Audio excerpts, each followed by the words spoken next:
GrowCFO is where finance leaders grow together. Join thousands of like-minded professionals using GrowCFO to access the combined knowledge and experience of the finance leader community.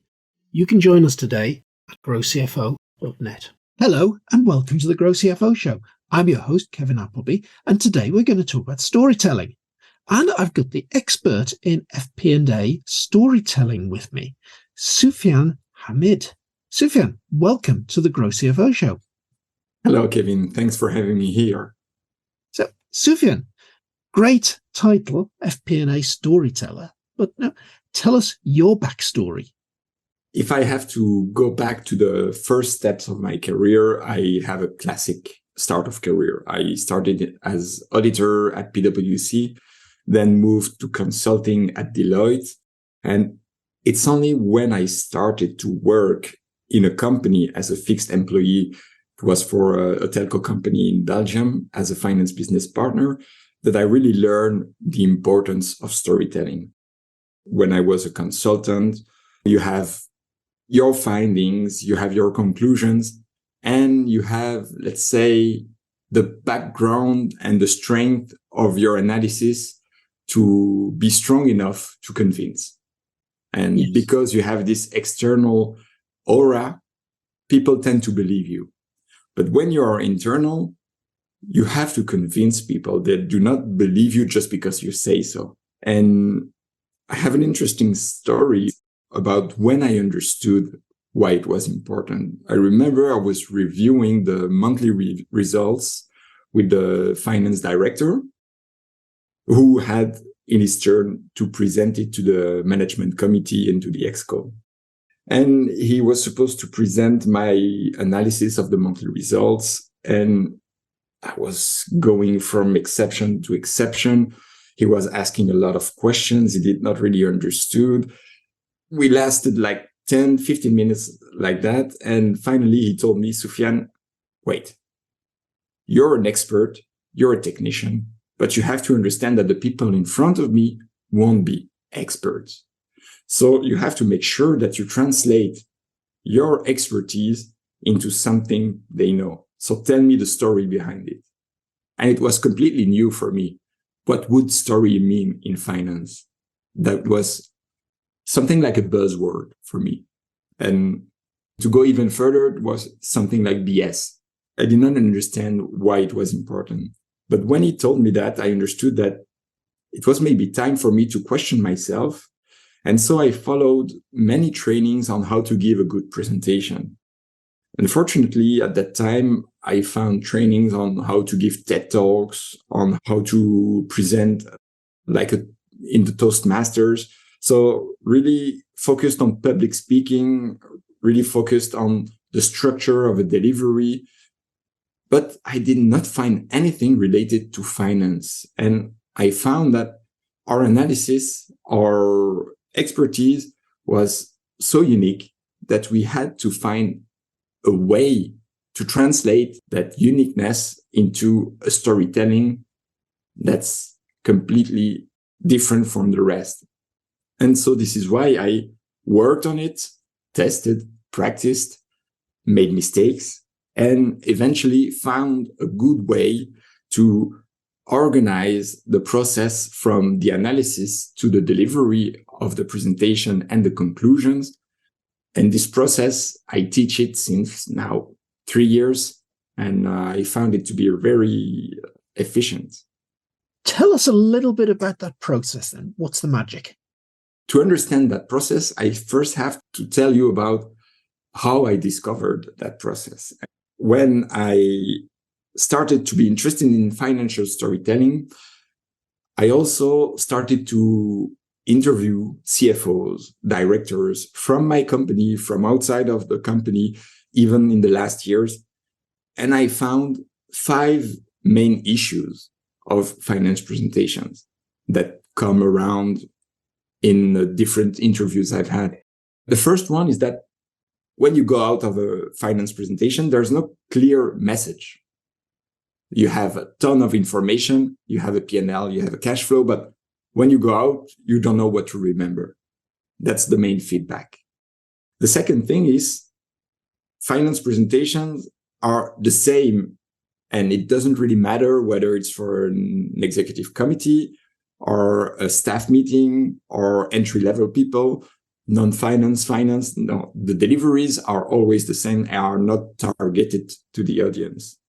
The third issue is that the structure of the narrative is not compelling.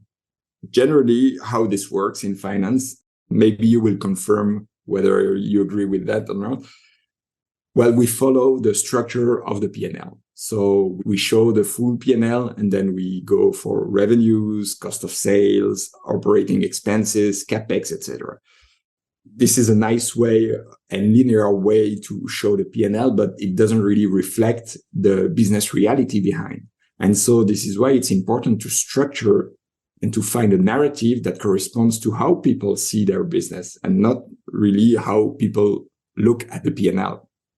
So that's the third issue. The fourth one, well, we quickly discussed about this. That was the problem of the visuals.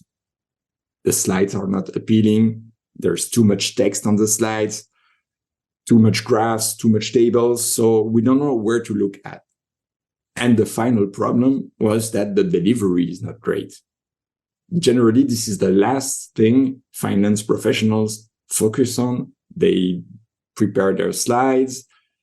If we are lucky, they prepare a message, but they don't practice.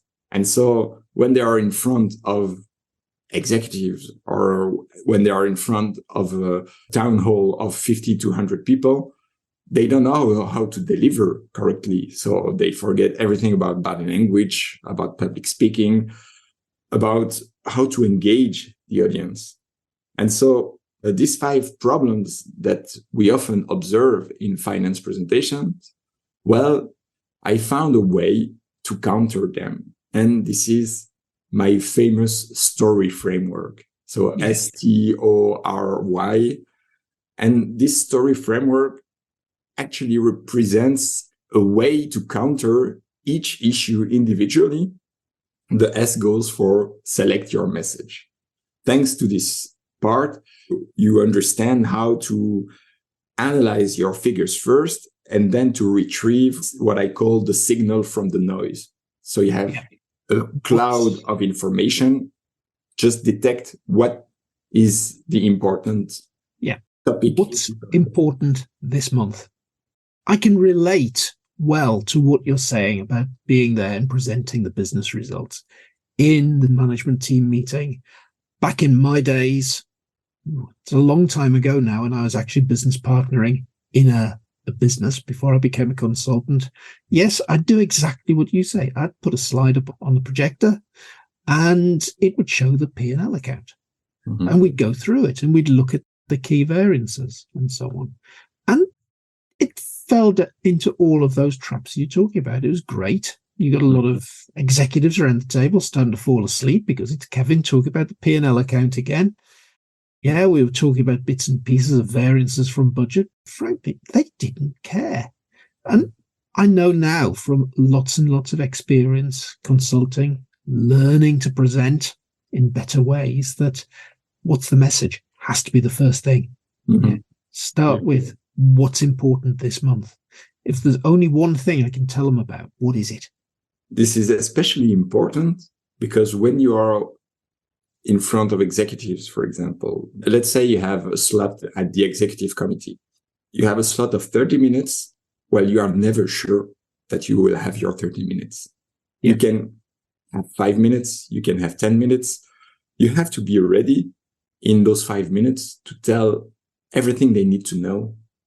Although you prepared your presentation for a slot of 30 minutes, you have to be able to decrease it to the level of the executive summary, where they have their conclusion, where they have the main takeaways, and where they have the action to take. And even in the worst case, if you are completely canceled, you should be able to tell it in one sentence, which is what I call the elevator pitch. At that time, in one sentence, they should know what they should know and the starting point of their decision making. I think one of the biggest lessons that I learned about putting that kind of presentation together, we were actually looking at, it was a consulting assignment. we're looking to present certainly interim results of the project we were doing. We actually needed the client team to do a lot of stuff. Mm-hmm. I remember sitting down with the partner that I was working with, Steve, and basically Steve said, look, any presentation you do, Kevin, 3 things. What do you need them to know? How do you want them to feel? What do you want them to do? Think that through before you do anything. Now, if you've got the answer to those 3 questions in your head, well, you can give a 30-minute presentation or you can cut it down to 5 minutes. Yeah, exactly. Yeah. This is the 3 what structure, actually. The what represent what you want to tell them. The so what represent the emotional impact on them. Yes. And then the now what represents what you want them to do, the action to take after your presentation. You got a serious advice back then. That's been common to a lot of the things that I've done, and that must be, 20 years ago. And it's been common to an awful lot of the things I've done since then. But anyway, we're on the story. Okay. I told you about the S, which is the main issue that we find. But of course, there are 4 other issues, and the T will stand for target your audience. Yeah. Because we often forget that you have to adapt to the people you have in front of you. And the way you will speak to a bunch of executives who are generally more trained to understand the financial statements than a staff meeting where you have entry-level people, which will maybe require more explanations in order to understand the conclusion. So you will have a completely different approach. And another point in targeting the audience is that what we often forget in finance is most of our findings will put someone under the fire, because it's human. People will feel criticized if their department is not doing well, their product is not doing well, if there's a mistake that has been done. First, you have to target the presentations toward those people. The step even before would be to pre-align with them. Yes. Because you don't want them to find out the main problem together with the other directors, for example. Yeah. And that's something I've discussed a lot with one of our mentors, Susanna Sorana Davey. Mm-hmm. We've talked a lot about how do you get proposals through board meetings, things like that. And the common theme is, well, you have a lot of pre-meetings. You've got all the people on site that you need to have on site before you even go into the room. And then it's just a tick box. It's the same here. There's another point that I'd make around knowing the audience, that you need to know their level. You need to spot who's being potentially criticized. But I recorded a podcast a while ago, and we were talking about disc profiling and different personality types. And we talked in the podcast with a particular guest who turned the disc profiles into birds. So you had the eagles, the parrots, the doves, and the owls, and recognized that each of those had a completely different communication style. Now, the eagle was potentially a CEO, taking the 10,000 feet view, wanted to know it very briefly. The parrots tend to be the marketing salespeople, like to talk about it, like to chat about it. The doves, well, according to the podcast we recorded, well, most of the doves are the HR type of people. They're inclusive. They're bringing people in. They're worried about feelings. The owls, mainly the sort of people you find in finance that go into loads and loads of detail. And your inclination as an owl will be to put a presentation together, assuming you're talking to other owls. Chances are the people around the table ain't owls. They're doves, parrots, and eagles. Adapt accordingly. Yeah, well, it's true. From our position of owl, we will have to know the other birds and clearly adapt to how they see from the sky and how they see the details. So no, that I love the parallel with the birds. I should use it. To come back on the story framework, we were at the STO The O was for the organize your thoughts. I noticed that it was something that we were missing mostly, and that we need to adapt according to a narrative. And this narrative will strongly depend on the previous step, on the audience targeted.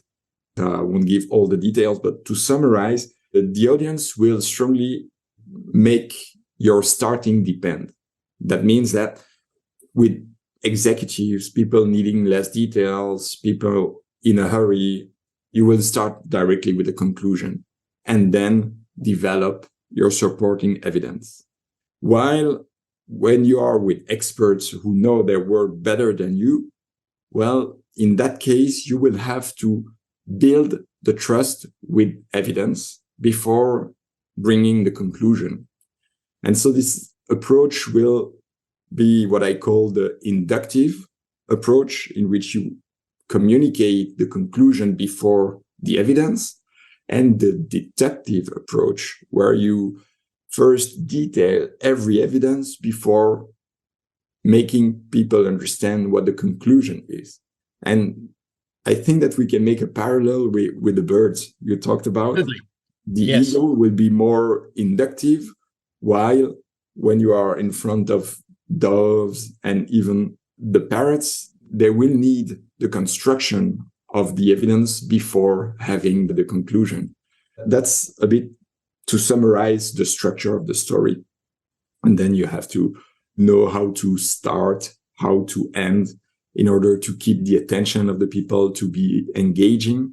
And one of the ways to engage is also the visuals. And that's the next step. Review your visuals, because although the slides are often the main point of focus for finance people, it shouldn't be the focus first. The second thing is finance people are not really good at it. No. And I say that because I was like that too. I added as much information as possible. I added graphs, tables, and text so that people could read it and find every information, until the day I understood that this was actually a report I was building, not visuals that I should use as a support during my presentation. And I noticed that this disease is shared amongst all finance professionals. Oh, it is, very definitely. Go back to your original observations, the P&L account. Yeah. What goes on the first slide? Probably the P&L account. That's super important what you say, because people don't care about the P&L generally when they are not in finance. They want to have the big figure. They want to have the final result, or the result they do care about. Hence the importance of targeting the audience. This focus on slides is so strong that when I share my knowledge and my expertise through trainings, through my methods, well, I only start talking and touching slides as from the 2/3 of the training. Yeah. So the 2 first thirds are to determine what the message is, to assess what the audience, who the audience is, and to structure your story. And only when you've done that, you start opening PowerPoint and you start building your slides. But often, and I guess you will agree with me, people start with the slides. They have their slide deck, which is generally synchronized with Excel, and they just have to touch a button. It will update the tables, the graphs, and they will finally send it 2 or 3 days before the presentation. So basically, they are building a report. And then they think, okay, how will I communicate about this? While I propose the contrary. Touch your slide only when you've done the work of what you will say. Or, fine, prepare those slides in the standard tables and so on that you normally would. Send it out as the report 3 days before the meeting, but then do not present it in the meeting itself. The thing to bear in mind here is that you're there in front of your audience delivering a message. As soon as you put a slide up on the screen, people start reading the slide, not listening to what you're saying.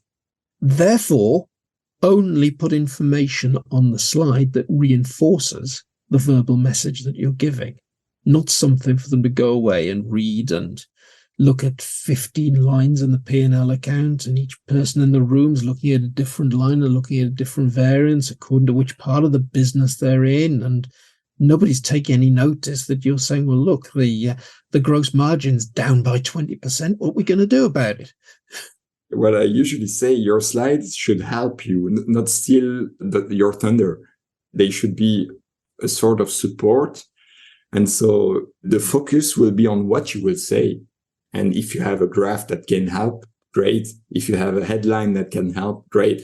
But normally they shouldn't be enough text so people could understand them on their own.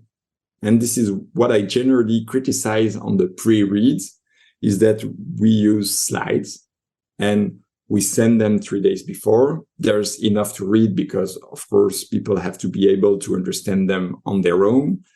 But then people use the same support for their presentation. And just like you said, Kevin, when they do, well, they just read it. And even the presenter reads it because there's so much text on it that finally there's no other way than just respecting the same structure. And people will also read it because it's natural. When you have something written in front of you, you will start reading it to find information and you will not be focused anymore. So the slides are something that people in finance can improve. They definitely can improve it. And I would say that they can improve it by touching them much less. Less slides, less content, less graphs, less tables, less of everything, just to make sure that the slide deck is only a support. And rather than start by saying, here's my existing slide deck, how am I going to cut it down? Go to the other extreme and say, right, what happens if I walk into this meeting without a slide deck? Okay, fine. Where might a slide help amplify this message? And actually, that helps you enormously in that earlier conversation. Oh, you had 30 minutes. You've now got 5 because we overran on something else. I got a funny story about this. Like 2 weeks ago, I gave a training about storytelling to a team, and I gave an assignment. For each table, they had to give a presentation. They all had the same time. It's just that most of the tables were so focused on preparing the slides that the team who presented the best results and who were able to give the message, make sure that we listen to them, use perfect body language, and organize a discussion after the presentation were the ones who didn't have the time to prepare the slides. After a certain time, they were seeing that it took so much time. I was repeating to every table, you can present without slides, but the slides won't be able to present themselves. The best speech and the best communication came from the team without slides. And that's self-speaking. Yeah. And go back to something we talked about earlier. What do you want them to know? How do you want them to feel? The slides can help you confirm what do you want them to know. Because if you're putting graphs up there, you're putting facts. How do you want them to feel? Well, isn't that best conveyed through tone of voice, body language, and things that are coming directly from you? So if you've got something behind you that is detracting them from you, the individual presenting, well, you're going to lose all of that impact, aren't you? I do say that visuals also help touching the emotions of the people. When you use colors like red, green, it directly touches the emotions and people understand it's good, bad. So they help, but it's true that it's the least effective weapon you have as a presenter. Yes. So hang on, going back to the story, where did we get to? We talked about the O. The O, and we just talked about the R, review your visuals. So that leaves us with the Y. I didn't really find a great verb for that, but I wanted my framework to be called story. So I used yield to question. because the main problem was the lack of preparation. And often the lack of preparation is represented by the questions you cannot answer during the presentation. In finance, we have tons of questions that come from our audience. Is that figure correct? Where do you find this back? What's the main reason behind that fact that you tell us? If you don't prepare it well, and this is why preparation is key, you will not have prepared the answers to that. And in a presentation, you can say, I don't know, I will come back to you, give me like 1 or 2 days and I will provide you a proper answer. But you can do it like once, twice, big maximum. But if you do that for every question, you completely lose your credibility.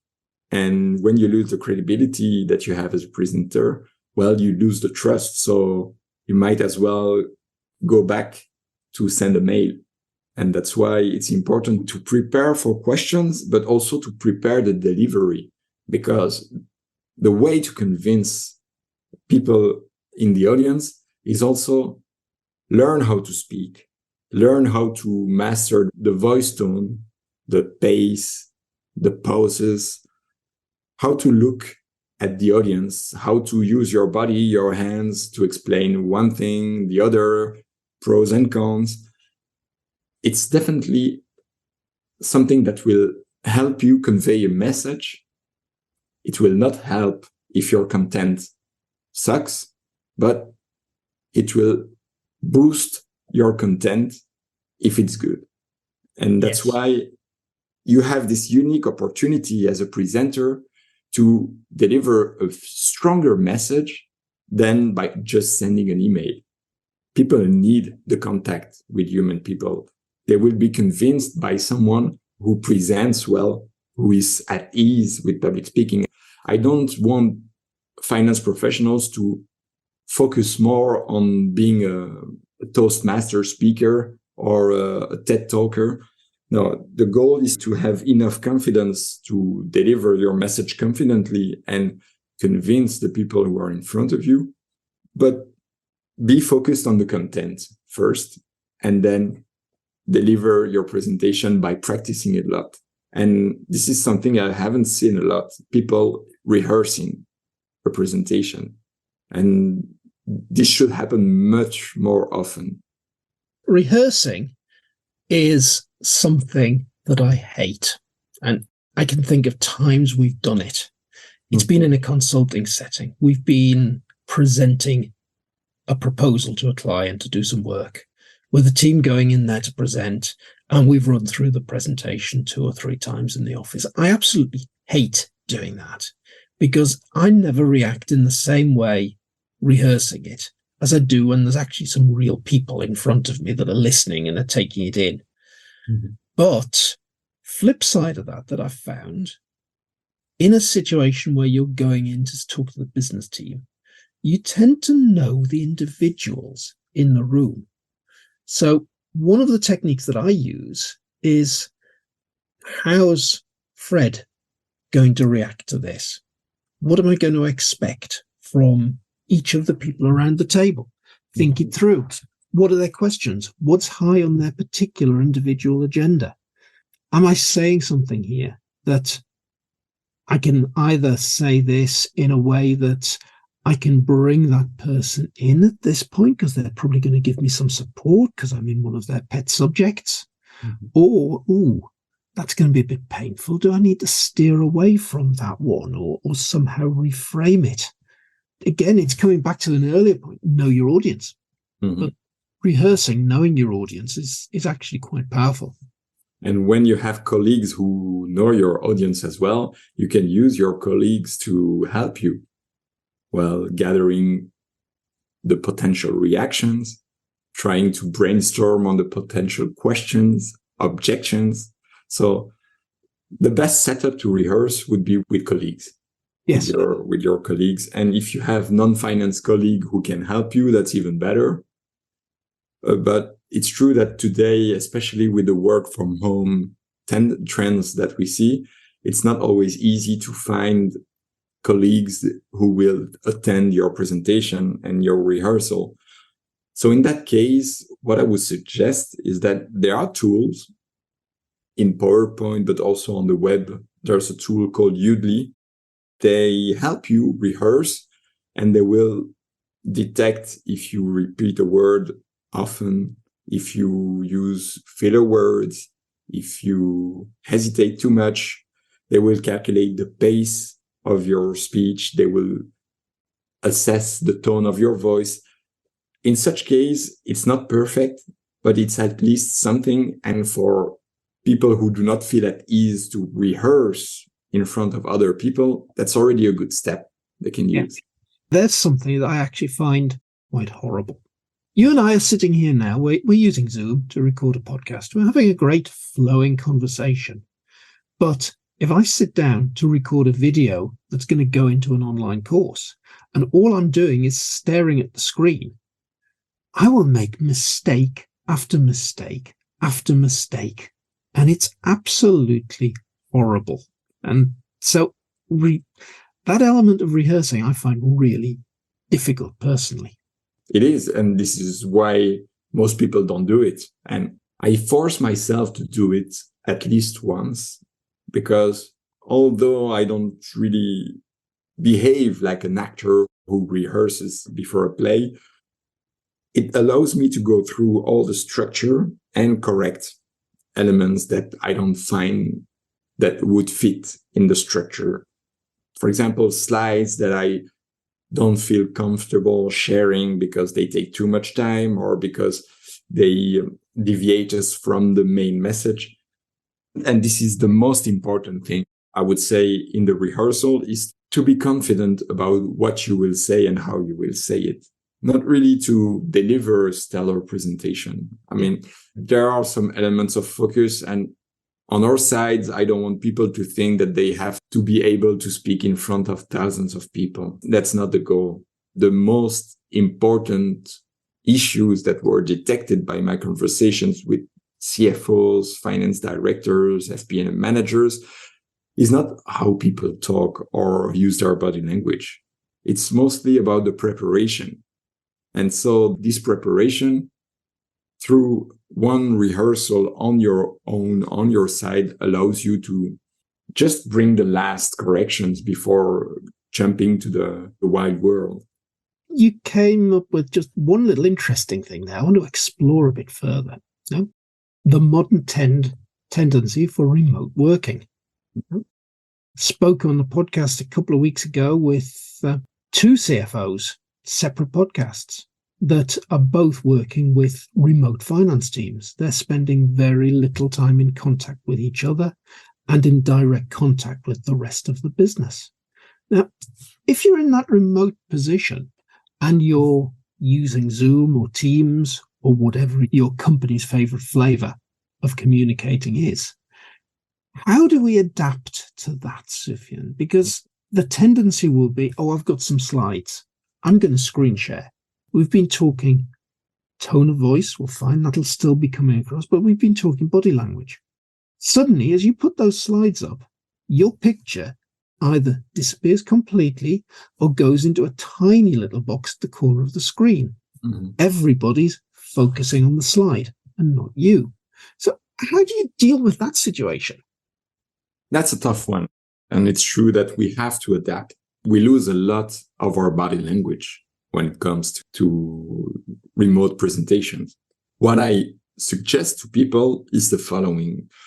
First, you have to exaggerate the only things that's left for you.